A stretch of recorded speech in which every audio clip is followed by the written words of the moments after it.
Este é mais um caso real de lobisomem, vivenciado há muito tempo atrás.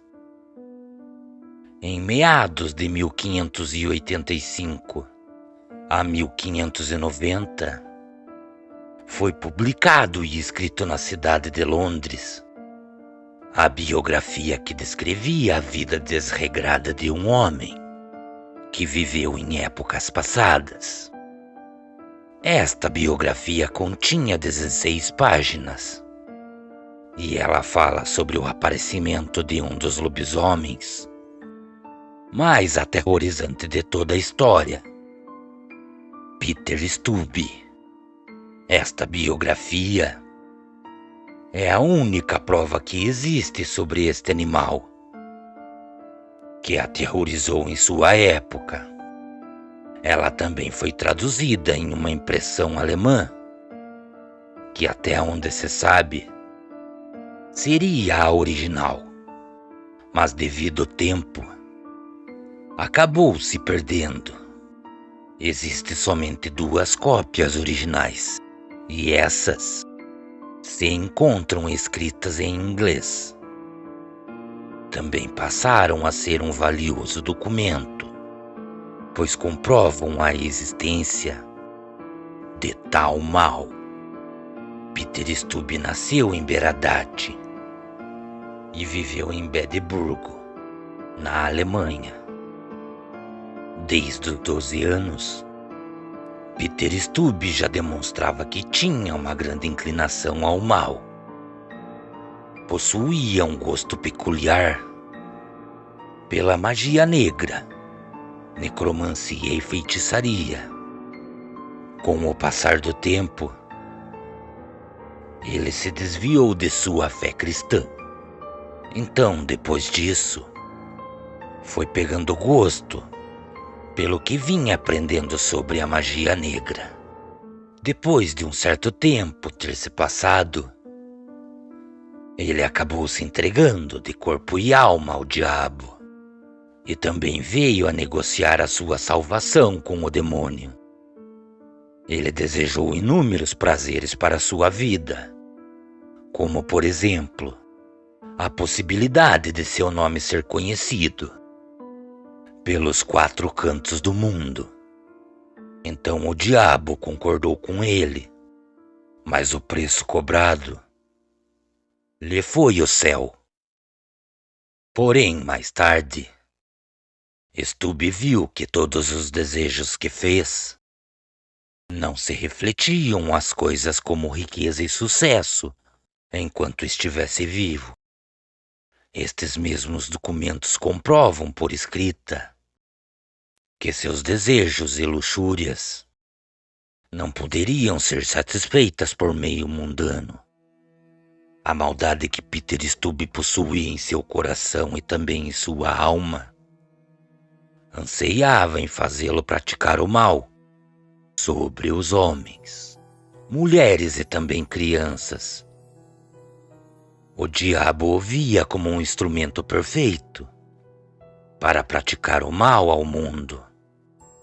E com isso, o demônio o presenteou com um cinturão que, quando colocado, transmutava a aparência de Stubbe. Ele deixava de ser humano e passava a ser um grande lobo feroz, muito forte e poderoso, com grandes olhos que brilhavam durante a noite. Ele também teria enormes e largas mandíbulas, dentes que serviriam para destrinchar e também cortar como navalha as suas vítimas. E tão somente depois de tirar o cinturão, quem estivesse o usando voltaria à forma humana. Possuindo este artefato, Peter Stubbe poderia continuar com a sua vida durante os dias, sem ao menos ninguém desconfiar que ele era a criatura que vinha trazendo terror a muitos. Por perceber que tudo que o diabo fazia por ele o agradava, ele acabou se entregando a atos grotescos e também repulsivos. Sempre que alguém o enganava ou o desferia ofensas, Stubby era tomado por uma raiva e sede de vingança. E tudo isso só cessava quando ele tomava a forma de lobo e matava a pessoa ou algum de seus familiares. Conforme os dias foram se passando, este homem foi experimentando novas maneiras de derramar sangue. Ele percorria as aldeias vizinhas durante 2 noites em forma de lobo e 2 dias em sua forma humana. Então cometia atrocidades e crimes hediondos contra quem cruzasse o seu caminho. Em sua forma humana, Stubby percorria as ruas de Bedburgo, sempre muito elegante. Também cumprimentava as pessoas que de certa forma o conheciam, sem saberem que ele era a criatura que havia matado seus parentes. Ele vagava pelas ruas daquela cidade e marcava quem seriam as suas possíveis vítimas durante a noite. Sempre que ele avistava mulheres, meninas e crianças que sua alma desejava, ele esperava pelo melhor momento. Então a arrastava para fora da cidade, em algum lugar descampado, e lá as matava brutalmente. É quase evidente que muitas de suas vítimas tiveram o desprazer de ver ele se transformando à frente delas. Muitos de seus ataques aconteceram quando grupos de crianças se afastavam de seus vilarejos para brincar. Tal era a intenção de sua crueldade que os vilarejos onde foram feitas muitas vítimas passaram a viver em completo terror, com a maldade do lobo, que parecia ser insaciável por sangue. Seu reinado de terror permaneceu por longos anos. Inúmeras crianças, mulheres e homens foram encontradas mortas, e outras nem seus ossos foram achados. Existem relatos de ataques terríveis a mulheres grávidas, que tiveram seus filhos arrancados ainda com vida de dentro de suas barrigas, na mais sangrenta e inimaginável crueldade. Ele também devorava seus corações ainda pulsando, a qual Stubby sempre considerava uma refeição muito mais requintada a seu apetite monstruoso. Além de presas humanas, Stubby, em sua forma animal, gostava de destrinchar animais e comer seus órgãos. Isso lhe servia como um álibi para que ninguém viesse a suspeitar que as tantas mortes foram ocasionadas por um feiticeiro. Tudo daria a entender que quem fazia essas atrocidades era um animal selvagem, comum daquela região.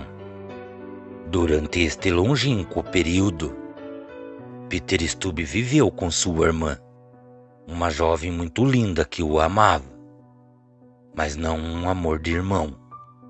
Tudo indica que eles viviam sobre uma relação incestuosa. Acredita-se que esta relação pecaminosa já vinha desde a sua juventude, muito tempo antes de Peter Stubby ter se entregado ao completo mal. Sua irmã se chamava Bill Stubby, e seu encanto e beleza atraía a admiração de muitos homens que a conheciam.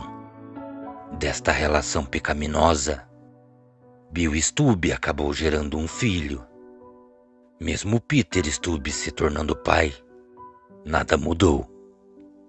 Ele continuou muito dedicado ao mal que vinha fazendo, tal como a criatura monstruosa que ele sempre foi. Seu poder em seduzir as mulheres era muito grande. Por onde ele passava, ele chamava a atenção.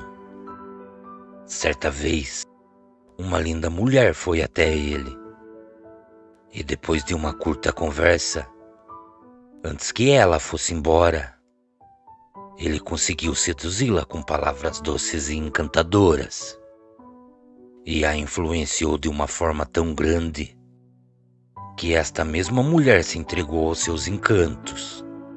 E desde então, ela sempre estava pronta a realizar todos os seus desejos pecaminosos. Esta mulher se chamava Catherine Trump e desfrutava de uma excelente reputação entre o povo e os seus conhecidos. Mas os desejos imorais de Stubbs nunca foram saciados, nem mesmo pelas belas mulheres que ele seduzia. Então o diabo acabou por lhe enviar uma mulher tão bela, mas tão bela, que mais parecia ser vindo dos céus. Até onde sabemos, esta mulher lhe servia os caprichos por longos 7 anos, até que chegou o dia que lhe foi revelado que ela era um espírito infernal. Na verdade, ela era um demônio, conhecido como súcubo. O filho de Stubbs cresceu, e ele era tão diferente de seu pai, que seu próprio pai o chamava de luz de sua vida. Durante um pequeno tempo, Stubbs cultivou um grande amor por seu primogênito. Mas infelizmente, claro que isso não durou por muito tempo. Não demorou para que Stubbs viesse a estar desejando o próprio sangue de seu filho. Quando foi um dia, Stubbs convidou seu filho para um passeio pela mata que existia ao redor da aldeia. Então, enquanto eles andavam pela mata, Stubbs pediu para que seu filho continuasse o caminho, pois ele precisava aliviar suas necessidades. Logo em seguida, ele o alcançaria. Enquanto seu filho caminhava à sua frente, Stubbs colocou o cinturão e se transformou na fera. Em seguida atacou seu filho. E ali, naquele lugar completamente ermo, Stubbs matou seu próprio filho. Nestas escrituras relatam com detalhes que tão logo Stubbs atacou o seu filho, ele devorou o seu cérebro, pois essa era a única forma de saciar a sua sede de sangue. Estas foram as palavras de um criminoso, de natureza tão pecaminosa e completamente degenerada. A autobiografia que relata o caso de Peter Stubbs descreve muitos outros assassinatos que ele cometeu. Também está escrito que ele cometeu as mais terríveis atrocidades que se pode imaginar, sem ao menos que ninguém pudesse desconfiar dele. O número de vítimas que Stubbs carregava era muito grande. Com isso, muitos homens, mulheres e crianças, e até mesmo animais que foram mortos, fizeram com que toda a Alemanha fosse forçada a reconhecê-los como sendo completamente verídicos.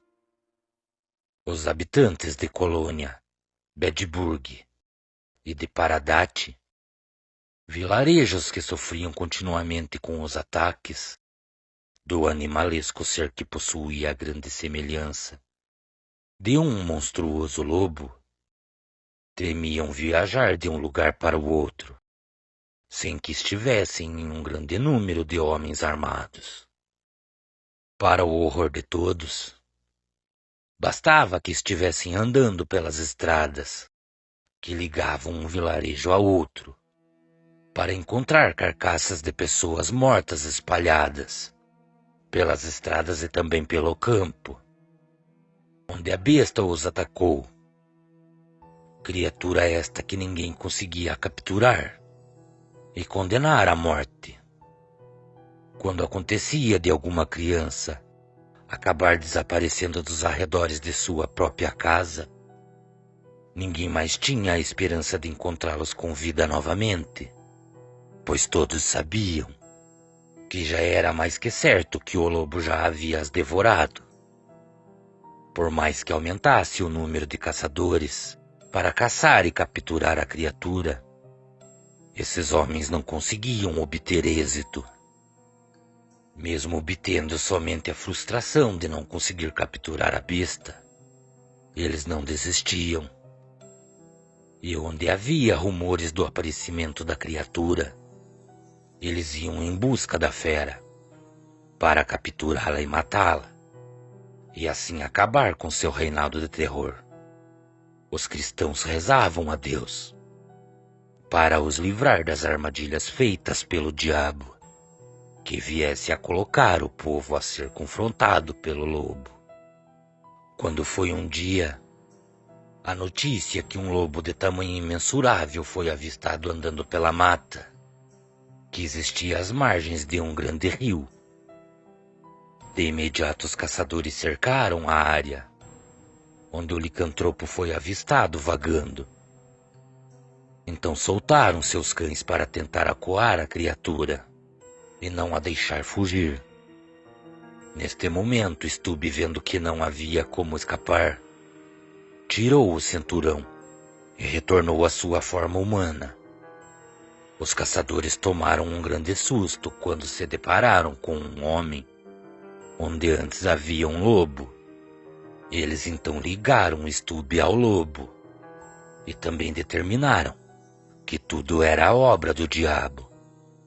E naquele momento, Peter Stubby foi preso pelos caçadores e levado à justiça. Ele foi completamente torturado e, por medo do sofrimento que afligia sua carne, ele acabou admitindo a maldade de sua existência. Foi então que ele declarou a todos as muitas maldades que ele vinha cometendo durante esses 25 anos. Também confessou que, com o uso de magia negra, ele havia recebido um cinturão do diabo e que no momento em que ele o colocava, ele deixava de ser humano e se tornava um grande lobo negro, muito forte e sedento por sangue e carne fresca. Mas quando perguntaram aonde estava esse cinturão, ele acabou relatando que tão logo o tirou, o jogou na floresta no momento de sua captura, e que provavelmente ele deveria estar lá. Ouvindo isso, muitos caçadores retornaram para aquele lugar, mas nada foi encontrado. Então foi afirmado que possivelmente ela teria voltado da onde veio, ou seja, para as mãos do diabo, o qual havia projetado o mal sobre todo aquele povo, e a partir daquele momento havia deixado Stubby sozinho para estar sendo julgado por estes longos anos de terríveis atrocidades cometidas por ele. Por um pequeno tempo, Peter Stubby foi colocado sob custódia, até que toda a trama fosse descoberta. Então, depois de um tempo, foi descoberto através de investigação que sua irmã, Bill Stubby, e sua amante, Catherine Trump, foram ambas cúmplices dele em muitos dos assassinatos que ele cometeu. O tribunal ditou a sentença. Não só Stubby, mas sua irmã e sua amante foram condenados. 28 de outubro de 1589. Essas foram as seguintes sentenças. Peter Stubby está condenado a ser quebrado por uma roda, e sua carne deve ser arrancada em 10 lugares diferentes, por uma pinça quente, pois só assim conseguirão separar a carne de seus ossos, e então suas pernas e braços devem ser esmagados por uma ripa de madeira ou martelos. Tão logo isso seja feito, ele deve ser decapitado. O que restar de seu corpo deve ser jogado ao fogo, para ser consumido pelas chamas, até que não sobre mais nada. a não ser as cinzas.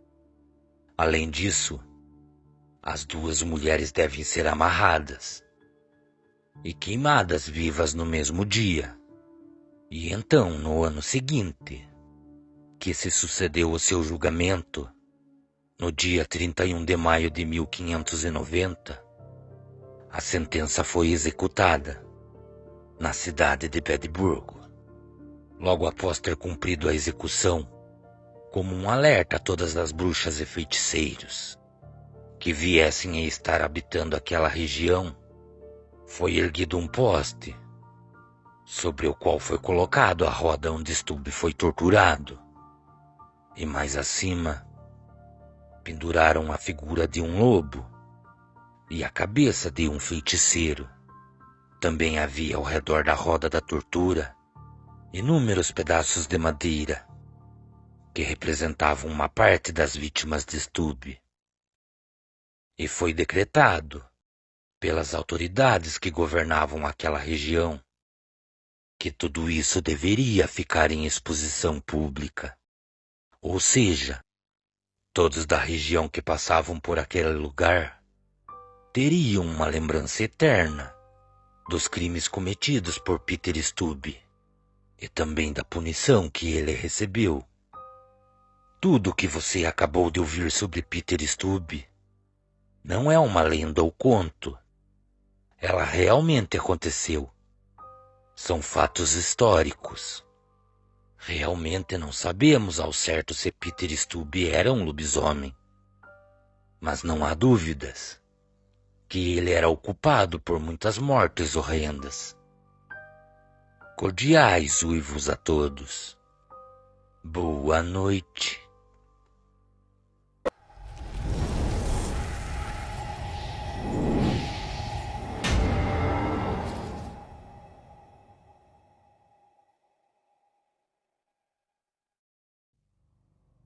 Boa noite a todos. Me chamo Rosilda Lira. Sou inscrita no seu canal. E sempre que tenho um tempinho, estou lá para ouvir os relatos desta impressionante criatura, que infelizmente muitos não acreditam que existe. Faz pouco mais de 5 anos que moro no estado de São Paulo. Mas antes de me mudar para o local que resido com a minha família atualmente, eu morava em uma pequena propriedade que minha família possuía, em uma área rural de uma pequena cidade chamada de Telêmaco Borba. Este relato que estará sendo contado a todos vocês não foi vivenciado por mim, e sim por minha já falecida mãe, que todos da minha família carinhosamente chamavam de Nena. Ainda quando eu era criança, minha mãe me deixava aos cuidados de minha avó. Dessa forma ela podia ajudar o meu pai a suprir as necessidades da casa. Ainda tenho lembranças do lugar que minha avó morava. Era um pequeno assentamento de terra, bastante conhecido pelo sobrenome do homem que formou aquele lugar, Assentamento Siqueira Campos. E foi exatamente neste lugar que coisas estranhas passaram a acontecer. Em épocas mais antigas, aconteceu algo que muitos acreditavam ser somente histórias que o povo contava. Minha querida vozinha, sempre na companhia de minha mãe, nos relatava muitas histórias, que não somente ela, mas também minha mãe e meu pai já haviam vivenciados naquele lugar. Mas uma dessas histórias acabou por me chamar muito a atenção. Lembro-me dela me contar que a região que ela morava, bem antes de ser um assentamento, era a extensão de uma área rural, onde os trabalhadores acabaram por construir as suas casas às margens da lavoura. Essas mesmas casas não eram muito perto uma das outras, e em determinadas épocas, Todo aquele povo se reunia naquelas terras para o plantio de milho, mandioca e feijão. Então, quando chegava a época da colheita, para poder armazenar tudo que era plantado e colhido, foi construídos silos feitos com palanques de árvores. Sobre esses palanques foi passado barro, para que as paredes ficassem mais firmes. E ao lado desse mesmo silo, foi construída uma cobertura para proteger as sacas que eram usadas e também para armazenar tudo que era colhido. Também era uma forma de não correr o risco de chuvas prejudicarem tudo que era colhido. Sempre que chegava a época da colheita, todos que moravam à beira daquele campo se reuniam em um grande mutirão de pessoas. Tanto os homens como as mulheres trabalhavam lado a lado, enquanto as crianças brincavam por entre a plantação. Bastava a colheita começar para que se pudesse ouvir as mulheres a cantarolar. E minha avó, que sempre estava por entre esse meio, dizia que dessa forma o dia passava mais rápido. Então, quando chegava o final da tarde, e somente no final de toda a colheita, todo esse produto era ensacado, ou então era armazenado no pequeno silo de madeira. Minha falecida avó dizia que todo esse trabalho era feito durante a noite, pois o calor que fazia durante o dia era castigante e à noite era sempre mais fresco. Ela também dizia que em todo o tempo que trabalharam naquela região, nunca imaginaram que iriam passar por um problema tão grande, que parecia não haver solução. Muitas pessoas que moravam naquela região usavam aquela estrada que passava próximo ao silo. Estas mesmas pessoas retornavam por aquelas estradas tarde da noite e tinham que passar pelo silo para poder chegar em seu destino. E com isso, alguns comentários passaram a ser ouvidos por toda aquela região. As pessoas relatavam o aparecimento de um cão de pelagem acinzentada e de porte muito grande. Este ser geralmente era avistado andando próximo ao pequeno silo. Muitas destas pessoas também diziam que tão logo passavam por frente do lugar, também eram acompanhadas por esta mesma criatura, que andava embrenhada em meia mata. Os mais antigos, que nunca foram descrentes de tais criaturas sobrenaturais, falavam sobre um famigerado lobisomem.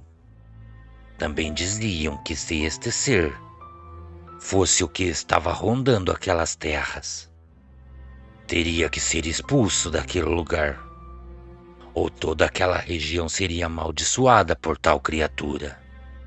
Devido aos muitos comentários que se ouviam naquela região, muitas pessoas que trabalhavam fazendo a colheita durante o dia acabaram deixando de trabalhar no processamento dos produtos durante a noite, pois temiam que o que vinha sendo visto não fosse um simples cachorro.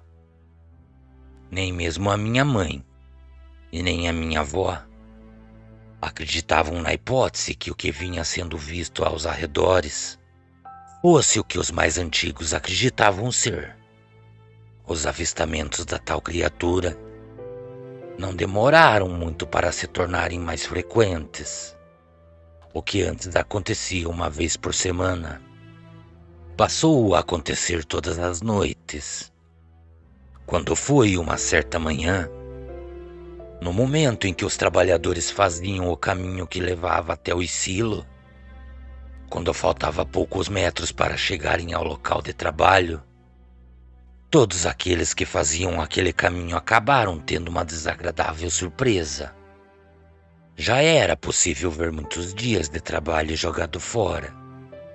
Parecia que um grande estouro de bois tinha passado por aquele lugar. A cobertura onde ficava o armazenamento das sacas estava completamente destruída. Isso sem contar que boa parte de tudo que foi colhido e processado se encontrava espalhado em meio à terra da rua. Ninguém tinha uma resposta para todo o estrago que foi feito em uma noite. Então, depois que foi recolhido ferramentas e também sementes que poderiam ser reutilizados, depois de uma pequena reunião, em comum acordo entre todos, foi decidido que aquele lugar teria que ser vigiado durante as noites, para evitar novamente a perda de muitos dias de trabalho. Então, depois de alguns dias terem se passado, e os homens que passavam a noite naquele lugar sempre comentarem que o lugar era completamente tranquilo, tudo o que havia acontecido foi sendo esquecido por todos. E com isso os dias foram se passando. Quando foi um final de tarde, depois de um dia bastante cansativo de trabalho, o povo já se preparava para ir embora. E os homens que passariam a noite naquele lugar também já se encontravam no local. Esses passariam a noite fazendo a segurança. Então, depois de algumas horas terem se passado e a noite já ter tomado conta de todo aquele lugar, tudo estava tranquilo. Nada de diferente acontecia. O único som que se ouvia durante a noite era o vento que balançava os galhos das árvores e as pequenas moscas que rondavam o liquinho devido à claridade. Mas quando foi próximo às 11 horas da noite, aqueles homens passaram a ouvir passos que vinham da mata. E esses passos caminhavam em direção ao silo, acreditando que o que poderia estar fazendo aquele barulho só poderia ser algum animal que existia nas matas daquela região. Aqueles homens acabaram tomando a decisão de caminhar em direção aos fundos do silo. E quando se aproximaram dos fundos, acabaram ficando frente a frente com um ser que saía da mata. Tanto a minha avó como a minha mãe sempre concordaram com as palavras. Nunca foi colocado um ponto ou uma vírgula em tudo que elas ouviram e nos contavam. A fera que vimos sair da mata e acabou nos atacando era um animal que possuía traços de um homem, pois andava em pé de uma forma que parecia estar assentado sobre os próprios calcanhares.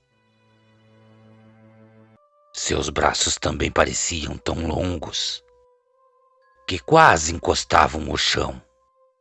Lembro-me de minha avó nos contar com exatidão que ouviu aqueles homens falarem que a tal criatura tinha a cabeça muito parecida com a cabeça de um cachorro. Seu focinho também era bastante longo, e a criatura possuía a língua e os dentes tão grandes que a impressão que aqueles homens tiveram é que a fera andava com a sua boca aberta, pois de sua mandíbula se projetavam seus enormes dentes para fora da boca. Seu corpo também possuía algumas anomalias, pois além de ser bastante magro, a ponto de conseguir ver as suas costelas, nem mesmo a sua densa pelagem que saía de sua cabeça e se espalhava por boa parte de seu corpo encobria a grande quantidade de cicatrizes que possuía. Naquele mesmo momento, todo aquele local ficou completamente impregnado por um odor muito fétido, algo muito parecido com um forte cheiro de carniça. Sem sombras de dúvidas, aquilo que os afligiu durante a noite era um lobisomem. Minha avó também nos contava que sempre teve por costume acordar ainda durante a madrugada para preparar o café. Então ela colocava em um litro de vidro e, para não derramar, ela fazia uma rolha de pano e o tampava. Então ela levava esse café para o trabalho para que durante o dia pudesse tomar aquele café e fumar um de seus paeirinhos. Mas aquela madrugada em si, enquanto caminhava por uma rua que mais parecia um carreiro, tanto ela como minha mãe acabaram se deparando com algo um tanto inusitado. Depois de alguns minutos caminhando por boa parte da extensão daquela rua e também já estarem se encontrando com outros companheiros de trabalho, todos acabaram sendo surpreendidos por alguma coisa que vinha os acompanhando por entre a mata que se formava à beira da rua. E para tentar afugentar o que estava à sua espreita, começaram a pegar as pedras que estavam na rua e jogar em direção à mata. Para ser mais exato, eles jogavam as pedras na direção de onde vinha o som de galhos se quebrando. Foi então que, para a surpresa de todos, que passado alguns minutos, apesar de ser durante o fim da noite, todos conseguiram ver um jovem que nunca tinha sido visto na região. Minha avó dizia que este jovem andava somente nas pontas dos dedos dos pés. Tinha seu corpo encoberto pelo que parecia ser feridas, e seus olhos resplandeciam um tom amarelado. Também era possível constatar que aquele jovem os seguia de dentro da mata. Minha avó, vendo toda essa situação, acabou se aproximando da encosta da rua e acabou o chamando. Foi então, para o espanto de todos, que aquele jovem, depois de soltar um grito muito alto que cortou aquele fim de noite, acabou correndo para dentro da mata e rapidamente sumiu em meio àquela densa vegetação verde. Todos que presenciaram aquele momento ficaram sem entender nada.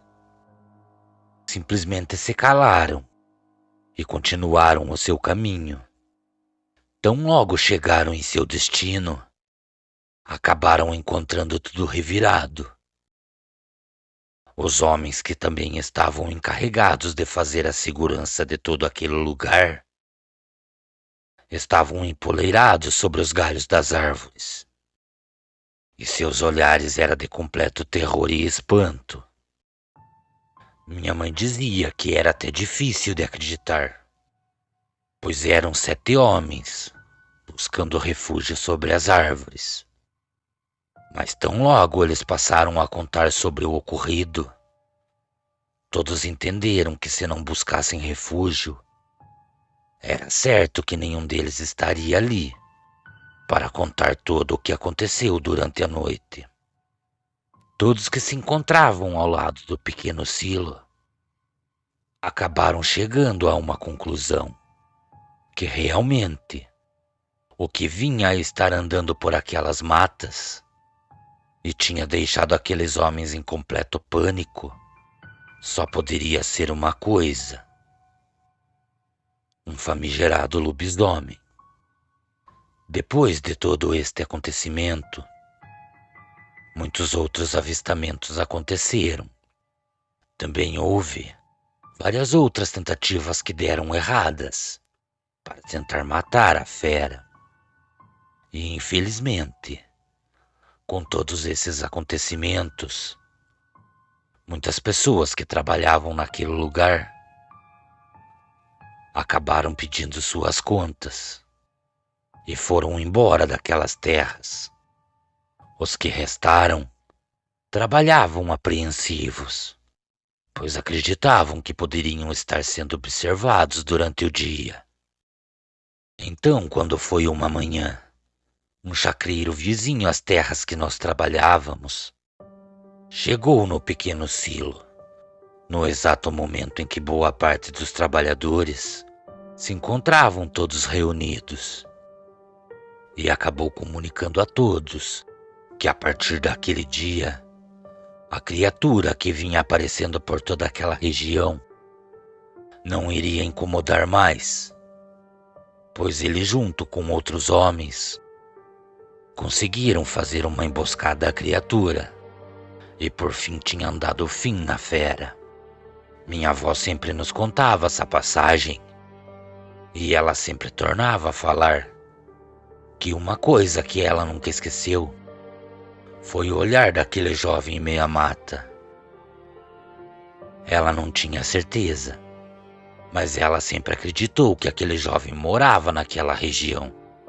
E se era ele que carregava esta maldição de virar bicho, ele pode ter deixado a convivência dentro de sua casa junto à sua família, temendo o mal que poderia fazer aos seus. Depois que a fera foi morta, aquele jovem também nunca mais foi visto por aquela região. Pena que tanto minha mãe como minha avó não estejam mais em meio à minha família. Hoje guardo tudo isso que foi vivenciado por elas em minhas lembranças. Cordiais uivos a todos. Boa noite.